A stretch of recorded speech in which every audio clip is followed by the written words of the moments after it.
Good morning guys. Ang tawag po to sa lutong to, ito po ay inawasang hito.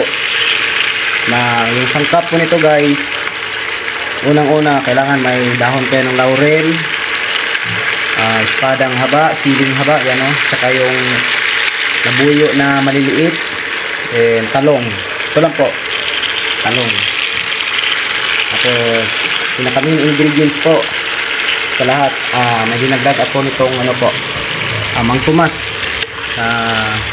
Gusto niya pa talaga yung maanghang, yung Mang Tomas na all around sarsa na ano po, yung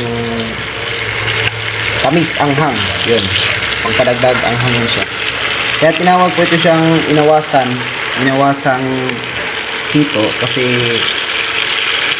yung combination ng baha na awas, yung umapaw tsaka yung anghang, kaya hitong inawasan,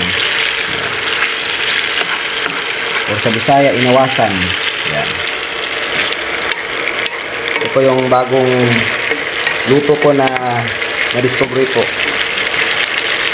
Based on ano lang po ito. So tikman nyo po guys, dagdag lang kayo ng konting ano po, suka. Maganda may sinamak kayo para mas masarap. So yan po, enjoy natin ito mamaya.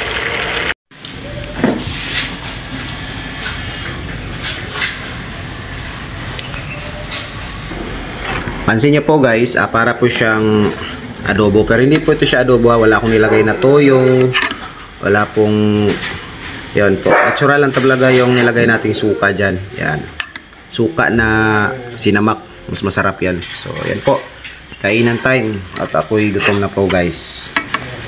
So unahin natin tong part na to. Yan, tapos may sili pa yan, oh. Yan, saan yung sili dito? Nawala. Ito. Ayan, oh. Ayan po.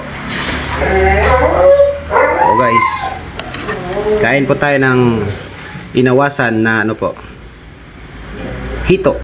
So dito po guys, kumain na po tayo dyan kasi parang nagugutom na po. Nakakita na po tayo ng stars dyan. So inuna ko pong inat-ngat yung ano dyan, unang-una po talaga kung kakain kayo, kanin.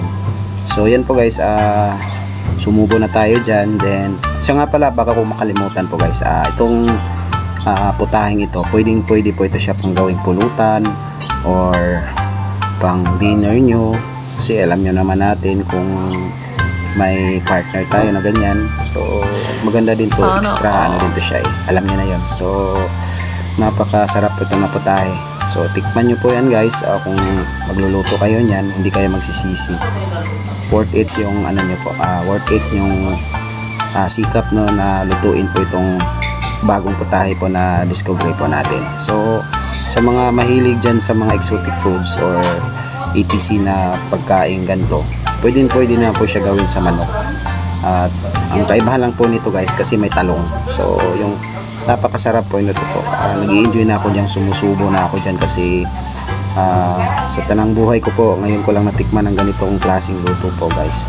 So kung gusto nyo pa pong ano, dagdagan nyo pa ng, kung gusto nyo may tamis na ano po, magdagdag lang kayo ng asukal. So maganda to, perfect po to sa pulutan, sa mahihilig dyan na uminom. Pero gaya sa akin, bihira na lang ako umiinom guys, kasi sobrang, alam niyo na po, bawal na po tayo dyan kung palagi. So ayan po, naubos, hindi ko lang matansya kagad. Yan, naubos na pala yung pagkain ko. So maraming salamat po guys sa mga nanood, at sana mag-enjoy kayo din. Comment na lang po kung saan nakadating yung lugar na to, yung video natin.